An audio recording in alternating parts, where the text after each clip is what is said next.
बसंत पंचमी पर पीले चावल में लाल मिर्च डालने वाली बहू। नागपुर का एक बड़ा घर जहाँ रहता था त्रिपाठी परिवार। त्रिपाठी परिवार की दो बहुएं थी। बड़ी बहू यानी कि जेठानी सुलोचना, जो कि अपने नाम की तरह ही एकदम सीधी सादी, संस्कारी और हर काम दिल से करने वाली थी, इसलिए उसकी सास को भी वो बड़ी पसंद थी। जबकि उसकी देवरानी यानी घर की छोटी बहू उससे एकदम ही अलग और सुंदर, मीठा बोलने वाली, लेकिन स्वभाव की बेहद ही चालाक थी। एक रोज, आज तो काम करने का बिल्कुल भी मन नहीं है, ऐसा मन करे कुछ देर और बिस्तर पर सोई रहूं। ऐसा सोचकर रागिनी चादर तान कर सो जाती है और कुछ देर बाद, अरे बड़ी बहू, तू अभी रसोई में अकेले ही काम कर रही है, ये छोटी बहू उठी नहीं क्या अभी तक? हो सकता है उठ गई हो माँ जी, लेकिन अभी बाहर नहीं आई हो। कमरे से बाहर नहीं आई, सुबह के 9 बज रहे हैं। छोटी बहू, ओ छोटी बहू। अब जैसे ही अपनी सास की आवाज रागिनी के कानों में गूंजती है, वो झट से सोकर उठ जाती है। अरे बाप रे, लगता है माँ जी आ रही हैं। रागिनी झट से उठकर अपने कमरे में खड़ी हो जाती है, फिर अपनी कमर में बाम लगाने लगती है। हाय रे, मर गई रे, मर गई। अरे बहू, ये सब क्या है? करा क्यों रही है? माँ जी, मेरी कमर कुछ ठीक नहीं लग रही, कमर में काफी दर्द हो रहा है, इसलिए ये बाम लगा रही थी। ओह अच्छा, इसलिए तू अभी तक रसोई में नहीं आई? जी जी माँ जी, नहीं तो मैं तो रोज आई जाती हूँ किचन में, मुझे किचन में खाना पकाने का कितना शौक है। ऐसा कहते हुए वो अपना मुंह उदास कर लेती है। ओह अच्छा अच्छा, चलो ठीक है, तुम थोड़ा आराम कर लो। जी माँ जी। फिर सुमित्रा देवी कमरे से बाहर चली जाती है। ऐसे ही रागिनी अक्सर कोई ना कोई चालाकी करके खुद किसी काम से बचती रहती। ऐसे ही दिन बीतने लगे। फिर एक रोज रसोई में सुलोचना काम कर रही थी, तभी उसकी सास उसके पास आती है। सुलोचना बहू, इस बार बसंत पंचमी का भोग तू ही बनाएगी। तेरे हाथों में सुकून और स्वाद दोनों ही है, इसलिए बसंत पंचमी में माँ का भोग तुम ही लगाना। ये सुनकर सुलोचना के चेहरे पर संतोष की मुस्कान फैल गई। जी माँ जी, माँ सरस्वती का भोग पूरे मन से बनाऊंगी। देवरानी रागिनी पास ही खड़ी ये सब सुन रही थी। उसके चेहरे पर हल्की सी मुस्कान आई, लेकिन आंखों में जलन साफ झलक रही थी। हर पूजा, हर तारीफ, सब कुछ इसी के हिस्से में क्यों? माँ जी को तो लगता है ये बड़ी बहू ही सब काम करने में पूरी तरह निपुण है। मैं तो नल्ली हूँ, मुझे तो जैसे कुछ आता ही नहीं। इस जेठानी को देखो कैसे खुश हो रही है, जैसे कि ये किसी बड़े 5 स्टार होटल की मास्टर शेफ हो। और छोटी बहू, तू घर के मंदिर की साफ सफाई और बाकी घर का काम देख ले। हाँ, मैं तो जैसे नौकरानी हूँ इस घर की, जो साफ सफाई का काम थमा दिया। अरे बोलना, कहाँ खो गई? जी जी ठीक है माँ जी। इतना ही नहीं, पिछले कुछ महीनों से सुलोचना के घर में सभी खूब तारीफ करते थे। सब उसी के बनाए हुए खाने की तारीफ करते थे, जिससे रागिनी उससे काफी जलती थी। अब घर में बसंत पंचमी की तैयारियां शुरू हो गईं। सास बाजार जाकर सारा सामान लेकर आ गई। ले बहू, मैं ये सारा सामान ले आई, साथ ही हम तीनों के लिए पीली साड़ी भी लाई हूँ। कहते हैं बसंत पंचमी के दिन यही कपड़े पहनने चाहिए, क्योंकि उस दिन इसी रंग का बड़ा महत्व होता है। माँ सरस्वती को यही रंग पसंद आता है।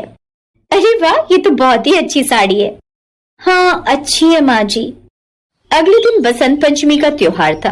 रागिनी घर की साफ सफाई में लग गई और इधर किचन में सुलोचना ने चावल धोए, केसर भिगोया, हल्की सी हल्दी भी डाली।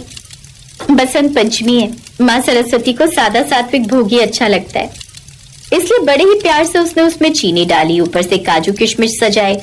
पीले चावल बिल्कुल सोने की तरह चमक रहे थे। कुछ देर बाद रागिनी रसोई में आई। भाभी, मैं जरा चावल देख लूं, कहीं कुछ कमी तो नहीं है? अरे नहीं रागिनी, बस तैयार ही है। आप तो जानती हैं कि माँ जी बहुत बारीकी से देखती है ये सब। हाँ हाँ, तुम भी देख लो, बड़े प्यार से भोग बनाया मैंने। हाँ, दिखने में तो काफी अच्छा लग रहा है। अच्छा दीदी, वो मैंने मंदिर साफ कर दिया, लेकिन पूजा की थाली नहीं सजाई, आप सजा दो ना। अब सुलोचना को उस पर कोई शक नहीं हुआ। ठीक है, मैं जरा पूजा की थाली सजा लूं, तुम इसे ढक देना। ऐसा कहकर सुलोचना रसोई से बाहर चली गई। ये देख रागिनी के चेहरे की रंगत बदल गई। उसने मसालेदानी खोली और उसमें रखी लाल मिर्च पाउडर पर उसकी नजर टिक गई। आज इसकी तारीफ नहीं, बदनामी होगी। बड़ा शौक है ना जेठानी को अपनी तारीफ सुनने का। अब उसने चम्मच से मिर्च उठाई और पीले चावल में मिला दी, फिर अच्छे से चला दिया ताकि मिर्च दिखे नहीं। ऊपर से काजू किशमिश उसने दोबारा सजा दी। अब देखती हूँ माँ सरस्वती के भोग में मिर्च देखकर माँ जी सबको खूब बातें सुनाएंगी। इसके बाद पूरे परिवार ने पीले कपड़े पहने, माँ सरस्वती की प्रतिमा के सामने दीप जलाए। सुलोचना भोग की थाली लेकर आई। सबने मिलकर साथ में सरस्वती माँ की वंदना की। उन्होंने भोग लगाया। कुछ देर बाद आरती हुई। फिर पूजा के बाद सबने प्रसाद लिया। सास ने पहला कौर मुंह में डाला। उसे मुंह में डालते ही वो चुप हो गई। ये क्या है? हो, कितनी मिर्ची है इसमें तो। ये पीले चावल हैं या मिर्ची? ये सुनकर सुलोचना का चेहरा सफेद पड़ गया। नहीं, मैंने तो मिर्च डाली ही नहीं। ये सब देखकर रागिनी अंदर ही अंदर मुस्कुरा रही थी। फिर रागिनी ने तुरंत मासूमियत का नकाब पहन लिया। दीदी, अगर कोई भूल चूक हो गई है तो कोई बात नहीं, आप माफी मांग लो। बसंत पंचमी के भोग में ऐसी लापरवाही, ये तो घोर अनर्थ हो गया। ये सुनकर सुलोचना की आंखों में आंसू आ गए। माँ जी, मैंने पूरे मन से बनाया था, मुझे नहीं पता ये कैसे हो गया। ये मिर्च वाले चावल आखिर कैसे बन गए? सभी सुलोचना को भला बुरा कह रहे थे कि तभी छोटा बेटा रोहन बोला, दादी, आप मम्मी को मत डांटो, इसमें मम्मी की कोई गलती नहीं है। मैंने उसमें चाची को मिर्च डालते देखा था। ये सुनकर पूरा घर सन्न रह गया। नहीं नहीं नहीं, ये बच्चा झूठ बोल रहा है। नहीं नहीं, ऐसा हो ही नहीं सकता। नहीं दादी, मम्मी बाहर गई थी, तब चाची ने डाली थी। अब रागिनी का सर झुक गया। फिर सास ने गुस्से भरी नजर से रागिनी को देखा। रागिनी, सच बता, ये जो बोल रहा है सही बोल रहा है? माँ जी, वो मुझसे गलती हो गई। तूने माता रानी के भोग के साथ कितना गलत किया। आज समझ आया, मिर्च चावल में नहीं तेरे मन में थी। अब रागिनी की आंखें झुक गईं। उसकी आंखों से आंसू बहने लगे। माँ जी, आज का दिन शुभ है, इसे माफ कर दीजिए। सास ने अब बड़ी बहू की तरफ देखा और कहा, तू सच में बड़ी दिलदार है बहू। देख रही है कितनी अच्छी जेठानी मिली है तुझे। अब उन्होंने फिर से माता सरस्वती का भोग बनाया। लेकिन उस दिन के बाद रागिनी बदल गई। अब उसने आलस करना भी छोड़ दिया, साथ ही अपनी जेठानी से भी जलना छोड़ दिया।